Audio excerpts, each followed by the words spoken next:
Welcome to episode 28 of the YYC Real Estate Show. We're here with Xavier, Shiraz, and myself, Sebastian. And it's a special episode because we're here in one of our new builds in Killarney. So that's exciting. It's a beautiful property. And later we'll introduce Xavier and what he's all about. And Shiraz, why don't you take it off with the market reports? Sure, a weekly update for everybody out there. Inventory has increased a little bit. We're currently sitting at 2,792 listings in Calgary. There we go. And in the last 7 days, there's been 633 sales. Highest was a weird number, but we've talked about weird numbers before. It's usually a new build and it comes down to putting add-ons. And they kind of factor that in because this was listed at 2.999 and it sold for $3,250,854. So very descriptive. Yeah. So this one was in Elbow Park. Wow, 6 beds and 7 bathrooms. And the next highest one was in Springbank for 2.6. Those were the highest sales in the last 7 days. And the lowest sales, let's see here. That's a typo. Sometimes we come across those as well. Listed at $199. I assume the sale price is $210,000, not $210. So that is not the lowest. $125,000 in Chinatown. And second lowest is in Southwood. $159,000, 1 bedroom, 1 bath. That's a good one. Only $350 a month condo fees, everything but electricity. So that's a very good investment. So investments are still out there. Any first-time home buyers, anyone looking to increase or add on or create their rental portfolio here in town in the Southwest, you can get for $159,000 a 1 bed, 1 bath with only $350 a month condo fees. So Xavier, please introduce yourself to everybody out there. Hey guys, first off, thanks so much for having me on the show. It's a huge pleasure and I'm really happy to be a guest on here. My name is Xavier, like they mentioned. I'm a realtor at the Green Group, but I'm also a university student, which are two things that I'm really passionate about. Awesome. What made you want to get into real estate? I think I've always been about service and helping other people. And ever since when I was little, I've always liked the idea of homes or buildings or anything under construction really. Minecraft, I used to play a lot of, and I used to build, believe it or not, Minecraft, I used to build a lot of houses, and even till this day I do. And that was something I really enjoyed watching, house tours, $1 Million Listing New York with Ryan Serhant. I think we've all at one point have seen an episode there and be like, oh, that looks amazing. Like, I can't believe that's a job. Like, that's too good to be true almost. And so when I turned 18, I was like, you know what, let's just go for it. Look no back. I went and got my license and I love my job so far and I would never trade it for anything else. Nice. No, that's thank you for sharing. It's admirable through school you were able to also take on getting fully licensed. I mean, that was almost full-time schooling as well. Yeah. So good on you for that. Yeah, and I think that's it's good to mention that that's one of the powerful things about being on a team is that you think that because you join a team, there's a level of commitment that you need. And yes, it is true. They do want you to be working and growing, but they are flexible. And Xavier is one example of that, where it's just like he has his whole full-time schooling. And when he first started, you had a job as well. I don't know if you're still rocking that, but no. Awesome. And he's still able to do real estate as well. So that's great. Amazing. So tell us, we'd like to always ask our guests to explain to everyone who you are from the beginning. Did you grow up here? Were you born here? Tell us who you are from the beginning. All right. So we know what you do now today. Yeah, that's true. Who am I and where did I come from? Like my life story. You guys ready? Ready. So I was born here in Calgary, Alberta in the Foothills Hospital. Nice. So I'm born and raised Calgarian. Love the city and I've seen how much it's grown. One thing though, when I started growing up between the teenage years, I became a member of the Calgary Police Cadet Corps. So I was a cadet then. It was a lot of fun. That's where I actually really learned about discipline, team building, and commitment. It's like if you're going to do something, you're going to do it to the very best of your abilities, and you're never going to half-ass it or kind of slack off on it. Right. Like you're going to do it right. So that's really with the 4 years there. It also emphasized team building. The Calgary Police Cadet Corps was all about the team comes first, and you need to work with everyone else, and you'll see how much you'll grow. Because if you only focus on yourself, there's a lot of if you focus on yourself compared to the team. You're just missing out on a lot of opportunities and chances for growth because that's the good thing because everyone offers different skill sets. You can't be a know-it-all. You're not an expert in every field. So stick to something you're really good at. Work with other people who offer those expertise in different fields. Come together and you'll just see how much further you'll go. It's a lot easier to go further when you're with a group of people, like-minded individuals who offer strong, different trades or skills compared to being by yourself. And luckily enough, that's what that taught me. It was all about that team, all about, first admitting you don't know everything, right? And if you think you do, you don't. So start using the people around you to your advantage and start helping out as well. And there was also emphasis on giving back to the community as well, through volunteer work, through any other means necessary. So I really spent my time, I think 1 year I did 200 hours of volunteer work. Wow. And honestly, it was the best time of my life, those days. And a lot of people are like, well, you're not getting paid. Why do you do so often? I think it was really just about knowing what I was giving back to my community, local community, and really connecting with all those people that I really enjoyed from there. So then when I got my first job at Heritage Park, believe it or not, when I was 16 years old, I used to wear costumes every day. Best job ever. For a 16-year-old, first job, I could not complain. I had to give tours. I did a little story. I can't even remember the facts now. And I showed people cars because I used to work in the coal mines. That was like underground if you go to the Prospect Ridge. See, I even still know the name Prospect Ridge at Heritage Park. Nice. You'll be able to see where I used to work. Or Gasoline Alley, that's where they host all the old cars there. And best summer ever. I really enjoyed it. I was making minimum wage, but I used to spend all my money on the food there and candy shops. So I had my priorities straight there. And then after that, but that really did teach me the value of work, because then I realized every hour I had put in, the output, what it was. And then when I was spending my money, I kind of realized, I was spending it a little too quickly. So I had to start learning how to budget and stuff from there. And that was a super important skill. After that, I ended up going to the Keg, which was my favorite restaurant, by the way. I don't know if you've ever been. I would definitely check it out. And I ended up loving it. I was a host for 2 years, dealing with new people every single day, being a part of the restaurant industry. I think it really tested you on a lot of different levels, mentally and physically. It was really demanding because, no matter what kind of day you were having, your job was to be the best version of yourself and make sure everyone else around you was having an amazing day. And I know we've all had those rough days, those bad days, and we just wanted to kind of yell at the world. But, unfortunately, when you're there, you have to be the best version, and you always need to put the guest experience first. So I got into the customer service industry for the 2 years there. And that's kind of where it taught my speaking skills and how to talk with customers, how to problem solve, because any little issue to them, from going over wait time to their table not being ready or their food taking too long, were issues that I would deal with on a daily basis. And it was really nice because we see those little things, but to them, that's very important, because that's a big day for them. It can be an anniversary, an engagement dinner. It's a lot of things, because for them, it's the world. To us, it may be our job, but I don't think it's just a job. It's about being that service. And always making sure that we are being the best versions of ourselves and helping them with that special occasion. And I think that was something I found super valuable there, was being able to even play a small role in that celebration. Nothing brought me more joy than being because I've had it happen to oh my goodness, thank you, Xavier, so much. You were so helpful. Or with the reservation because they forgot to make one last minute for their wife's birthday. I've seen it happen. And they'll be calling me in a huge panic. I'm like, don't worry, let me see what I can do for you. And even just helping them through that little thing. To me, it's would seem like such a small thing, but to them, it meant the world. And in that case, that's what really made me really love my job. So when real estate came along, I realized I'd be doing that and be playing maybe a little bigger role in people's lives, because a lot of people who buy their homes are going to live in them.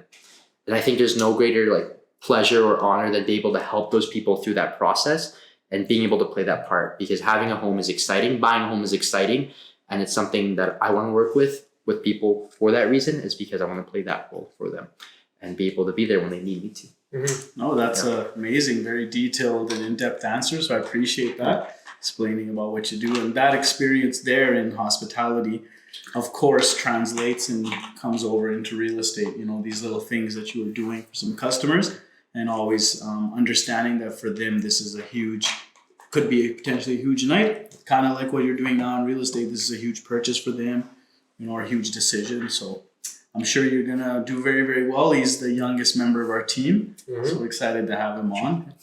We always do ask our guests, Xavier, if there was something here in YYC that you could change, what would it be? And then tell us one thing that you really love about life here in YYC in general, the city. If I could, one thing I would change about our city is the walkability. Calgary is a beautiful city, but I think if it was more accessible by our transit system, I think a lot more people would enjoy that, right? Especially during our harsh winters, or even with like different aspects. Like, not everyone wants to drive everywhere. Like sometimes I like taking the train. I'm not gonna lie. Mm-hmm. See, because when I go to school, I have to park at the train station. It's a nice ride. I don't mind taking the train, but it would be nice if I could get anywhere to the city by train, because realistically in Calgary you need a car. But I think the city offers. Now you're jumping from bus to bus to bus. Yeah. This is a very common answer we get all the time. Even when we asked each other the same question on the show, the host, my answer was exactly that. It's like we need better public transportation. So on average, the household in Calgary is about 3 vehicles average per household. So yeah, which is crazy. That's exactly what my household has. Is my mom's car, my dad's car, and then my car. So 3, exactly right on the nose there. Yeah. Sebastian, do you have any questions for Xavier as well? Yeah, I mean, we always ask like what they would change about the city. Did you mention what your favorite part of the city was? My favorite part, definitely downtown Calgary, the river, the walkways by the river. Yeah. Just that central Calgary area, beautiful. Like everything about it, I just love the energy. Because if you go down, it's kind of funny that the Calgary slogan is "Be part of the energy." I feel like Calgarians really do just have a different vibe compared from Toronto or Vancouver. Here, people are much more fun, much more approachable. Like everyone's kind of happy to see everyone. We're always happy to help each other out, and that's kind of like the city of Calgary is community first. Yeah, it's a big city with still that hometown feel. I remember I had my in-laws come here from France, and over there you don't really talk to strangers. Yeah. Very different. You're Europeans. So as I was walking with my sister-in-law, I went for a walk around my neighborhood, said hi, of course, to everyone that went by. And sometimes you strike a conversation with someone. So said hi to at least 3 people. And the 4th person, we started chit-chatting about a few things. And then as we walked away, she's like, "Oh, how do you know these are all your neighbors? Or you know all these people?" I'm like, "No, complete strangers." And she just couldn't believe it. Oh. She's like, over there, she's like, in France, everyone will look at each other, look you up and down, overanalyze what you're wearing, but we'll never talk to you. So it's really nice. I appreciate that about living here too, how nice everyone is. So everyone listening out there, continue to be nice to your neighbor, to a stranger. We're all here. We all have our day-to-day issues and problems. We're all going through something. So please just continue to have that reputation of us being friendly. Yeah, because to give back a smile, what does it cost us, right? But it can make the difference to someone else. And it's contagious. Smile, it really is. Contagious. Look at us all smiling here. That's true. I do have a gift card for the keg. Is there a specific location you'd recommend? Like, which one's your favorite keg in the city? Ooh, that's a controversial one because I'm from the Market Mall keg, but my favorite keg too is the one downtown, 4th Ave. Just the decoration, because it has that old type feel to it. That's what I love about it. It's dark, dining room, makes you really feel like you're at a really high-end steakhouse. So that's what I love about it. I'll have to try it out. But the Market Mall will always have my heart. Awesome. So how can people reach out to you that want to connect with you out there? You want to tell everyone? Oh, yeah. So there's many ways you can actually reach out to me. First off, my phone numbers. Numbers, plural. Yeah, phone number. No, sorry, phone number. This was one. Phone number. But the most common way is to look me up on Instagram. My Instagram handle is EXMRTZ. From there, you'll be able to find all my other platforms via Linktree. And you can DM me, text me, TikTok DM me, or I guess even, I think YouTube, you have the option for that? You comment or comment. I don't there know you if go. There is like a direct message on YouTube. I don't think so. There isn't. But pretty much, all my social medias are out there.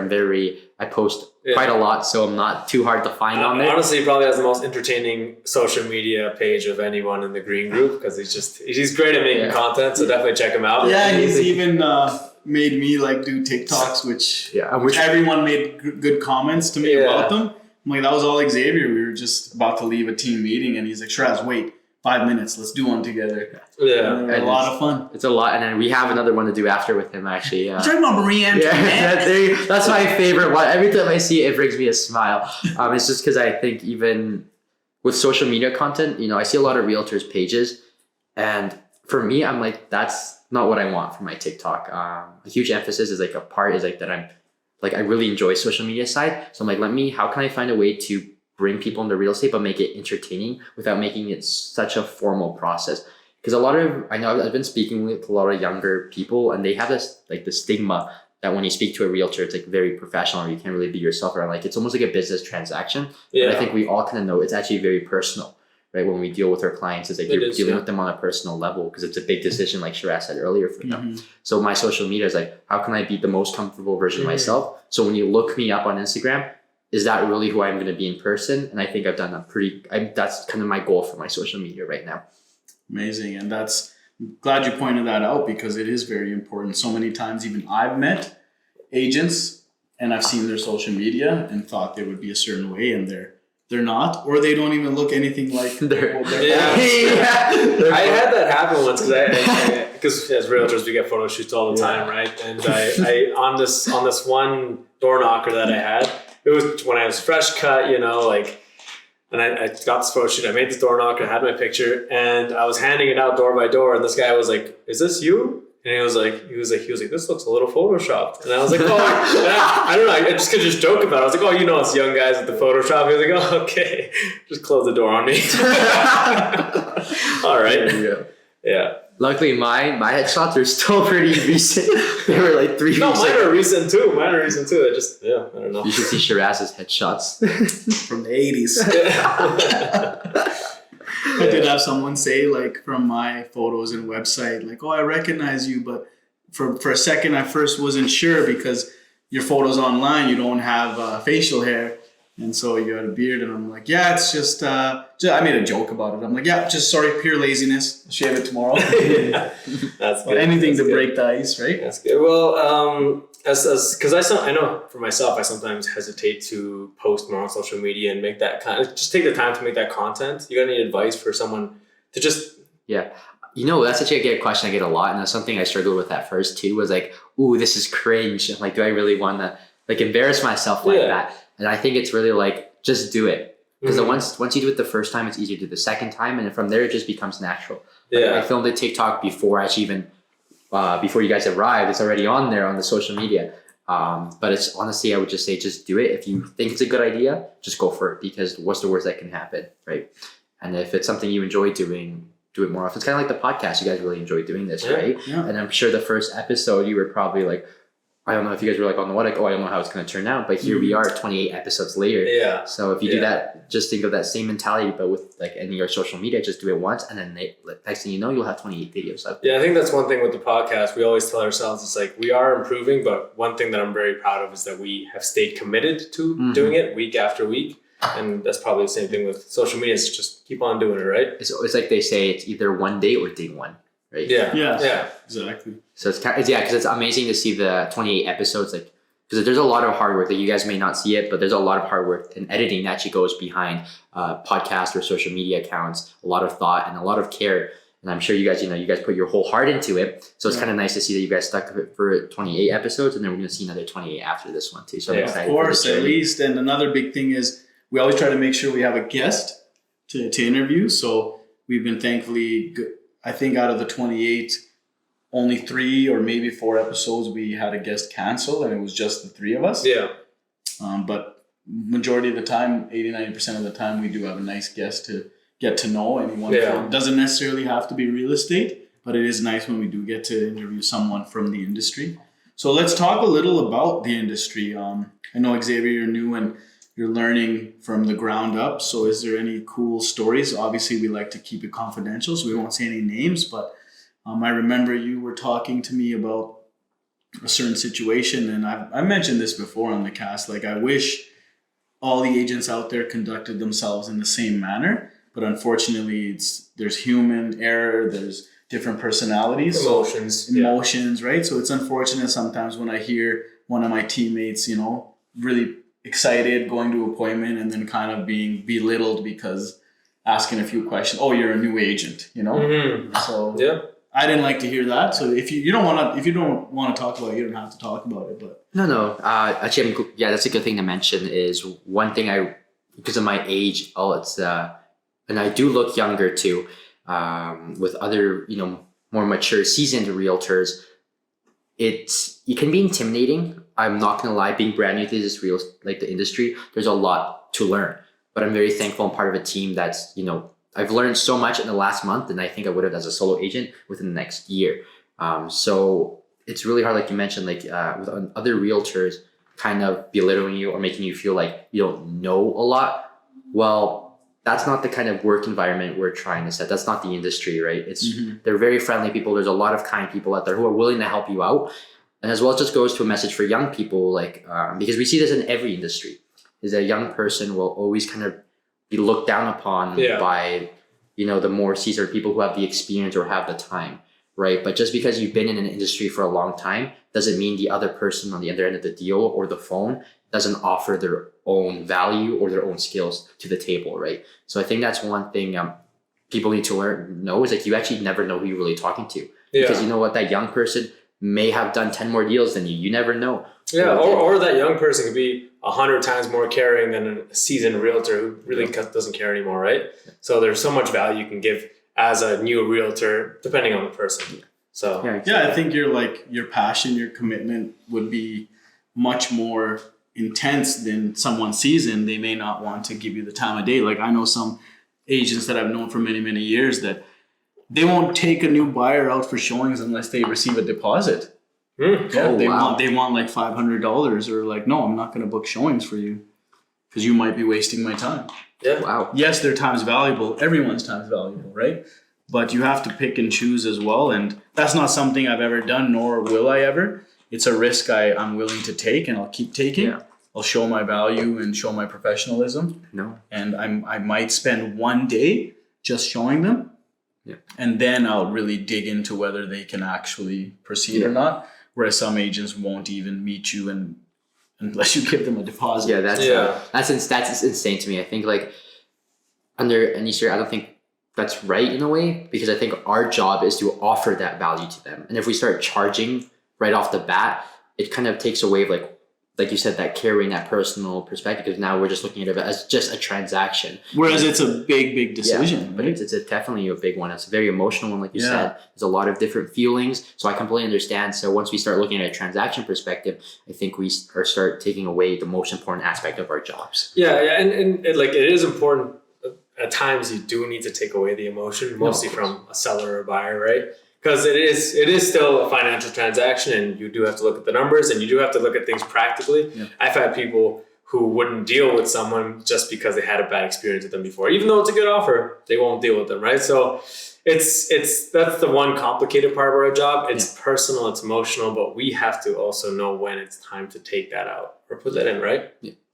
So as far as customer experience, that's like when you bring in the more personal side, the emotional side. When it comes to the negotiation and the contracts and the terms and whatnot, that's when you look at the more practical side. My own belief, No, I completely agree with you, Sebastian, because like you said, it's when I'm dealing with my customers, I'm going to understand them. I'm going to be personal with them. But the moment it comes down to, like you said, the paperwork or all that, and you actually need to get the transaction done, that's when you take it out, and basically your goal is to get the best deal possible for your clients. Yeah. And in order to do that, you have to take away the emotions, because we can be kind of clouded as humans. We can be clouded by our emotions, and that can lead to some bad judgment calls. So no, you're 100% right. Even me personally, I was just recently selling a property, and Shiraz is selling the property for me.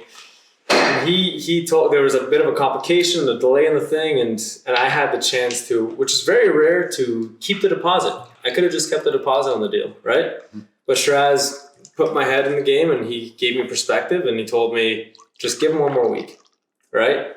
And that's something that he could do when he's disconnected from the deal and sees things in a more practical sense. And we gave him one more week, and it closed perfectly, and soon we're moving on to the next property. And that wouldn't have happened if he wouldn't have given you that week. Yeah, exactly. Right? And it's only because I've been through that situation many times.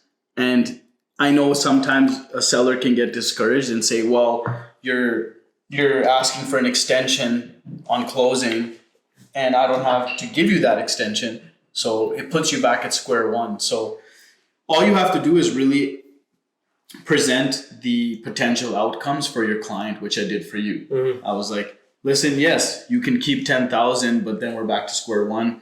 A new buyer, maybe a different price, maybe less, condition dates all over again, inspections all over again. And to just perhaps get the same or less, you never know. And the thing to understand is that I understood that wholeheartedly. Like I believe that, but I have partners in what I do, right? Mm-hmm. And the thing is, when you can tell your partners, this is what the expert said, it takes the weight off you, right? And that's how I leveraged Shiraz as well in this deal. It's like, hey, this is what Shiraz said. It's not coming from And me. I support it 100%, right?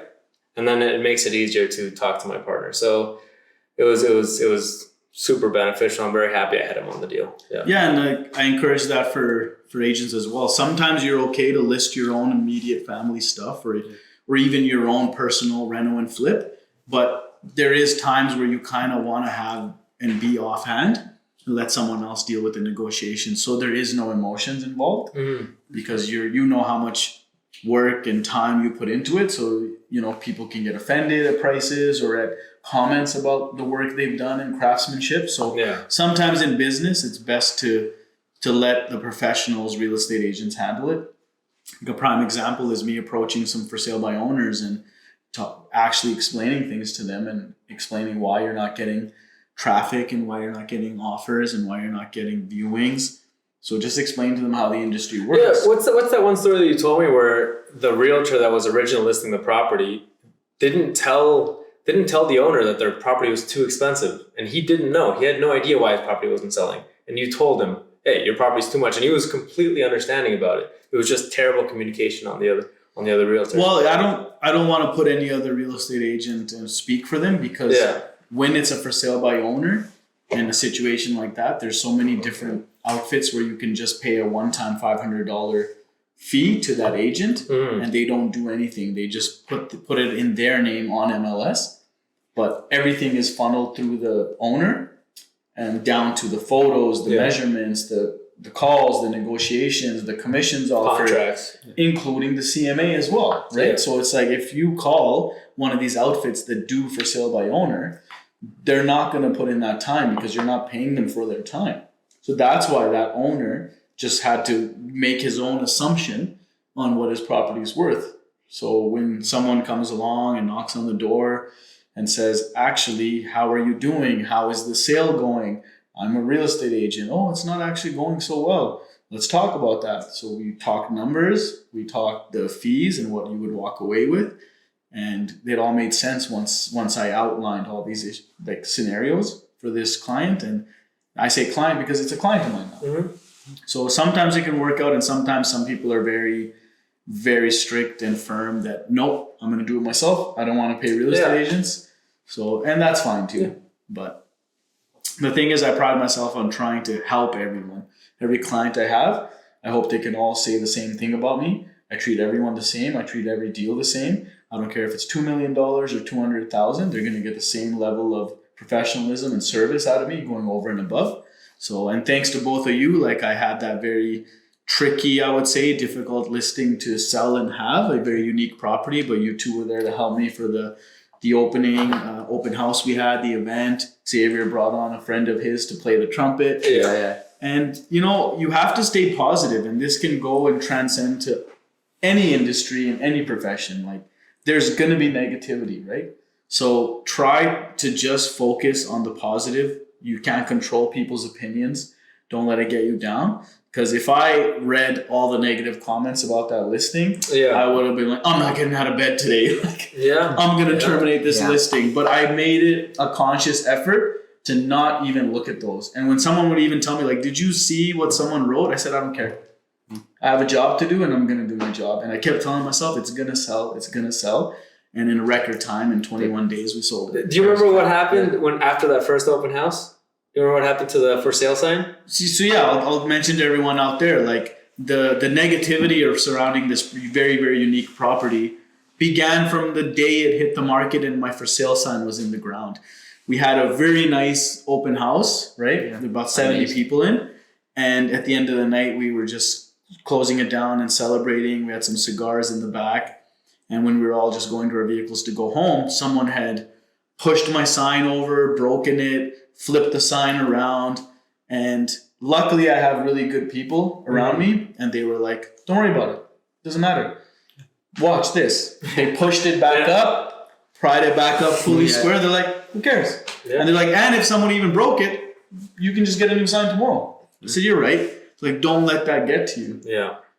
So that's a really good comment made because it's true. Because I remember I was only people like Shiraz that you see what they said, And yeah, that's one thing I really admire about you is how in those situations, because it was like almost every day, you were able to outdo your job and you did it an amazingly time. And then like you said, record time. So it's amazing that you kept your level headed, but it's also back to what Sebastian said about our job being emotional and when we need to take the emotion out. And I think that was a very important moment when you took that out to understand what your job was, what your role was, and then you went and performed and you excelled at it within record time, like you said. And one thing for everyone out there that has followed or knows me, and those that know me best know I'm like, I'm down to earth, humble, right? I'm the same person I've always been. So it's really hard for me to make content that's kind of out there, a little outlandish, a little outspoken. But thanks to young whippersnapper Xavier here, he's like forced me. Because now that it was sold, I was like out of curiosity, let me see the negative comments. Because now it doesn't matter, right? So, it kind of bothers you. It's like, even like athletes or anything like that, they can, you get upset, you get fired up. So now that it was done, I was like, just didn't care. And Xavier's like, let's make a nice TikTok. And then I posted it and everyone laughed and everyone said it was great. But then I remember one person, my wife, she's like, this is not being humble. She's like, getting it sold is enough. And she's absolutely right. Yeah, absolutely. But then I asked a few people, should I delete it? Should I take it down? And everyone's like, no, it's like, you have to have fun too sometimes. You're not being rude, you're not swearing, you're just you're voicing over a TikTok, right? Yeah, it was a huge win, right? Especially with all the negativity. I've never think I've even seen a property with so much negative reviews. And it's like, okay, and it really brought it back and it wouldn't stop. Because even I would get notification every single day and I'd read these, but it was a unique property. Of course, when a unique property has its challenges, but you were still able to do it in 21 days. So when I saw that, I'm like, this is a major win. You had a lot of people, a majority of people out there who saw this property were against it. And I even spoke the other night to someone and they're like, oh, I saw this castle sold. And they told me, they're like, honestly, I never thought it was going to sell. And I told them that's what we do. I'm like, that's our job. We're going to go above and beyond and we're going to get it done. No matter what it is, we're going to get it done. And that's exactly what you did, Shiraz, in 21 days. So that's kind of why I'm like, Shiraz, you need to make that TikTok. I'm like, if there was no context and we just made it, yes, it would come across a little arrogant and a little maybe don't post it. But the reason it came to my mind was because I saw the negative reviews from day one. Because I was there at the open house. I was there filming content. And then I posted my video, did really well the first day. We did over 10,000 views the first day. And then the comments every single day would slowly start to pour in. And then I was like, when you told me you sold it, I remember he called me actually. He's like, guess what? He's like, I sold it. And then I was like, hell, I was really hyped up as well for him because it was difficult. A lot of people, there's a lot of negativity who think it just was impossible. And the thing is, people, that's the beauty of having a realtor at times is that Shiraz was the wall between the comments and the seller, right? Exactly. The seller, they didn't have to know. That doesn't concern them. And Shiraz... And it never got to them. Yeah, it never got to them. And they're happy. They don't feel weird about it. It's, what do you mean? They're satisfied about the deal, they'll never think about it again. They've already moved on to their next venture. And there you go. It's behind them. It's me left to remember these things and these comments, but it just goes to show no matter what industry you're in, if you're a fellow agent out there or you get down and out over someone making a comment, an immediate family walking out the door telling you anything, just always remember it's just words. Everyone's going to have an opinion, but don't let it make you sway away from your confidence in yourself and your motivation as to why you took this task on in the first place. We don't take things if we don't feel like we can give it our all and get the job done. So I knew I could get the job done. Some are easier than others. This one wasn't going to be an easy one, but I wasn't going to say no to an opportunity like that. Yeah, and it was a fantastic opportunity and you killed it. And who knows, I have a meeting because of it on the same street. Somebody saw that I sold it and says, come and give me an evaluation and sell mine now. Wow. Nice. There you go. So we're pulling out the trumpet player again? Yeah. No, we might need his whole band. We might need the whole orchestra. Yeah. But thanks again for that, pushing me out of my comfort zone. Xavier, I wish you much success in this career and thank you hopefully it's very fruitful for you. All right. Well, thank you so much for coming on. Really thanks so much for having me. Yeah. Hopefully we can come around. Anything else last minute you want to get out there? Go follow me on Instagram, TikTok, and YouTube. Like always, we'll link it down below and just give them a click. And make sure you subscribe. Yeah, There you go. We actually don't say that very often. You never say that? We're just doing our Subscribe, thing. please share it. Tell your aunt about it. Yeah. Start live streaming it. Exactly. All right. Till next one. Till next week.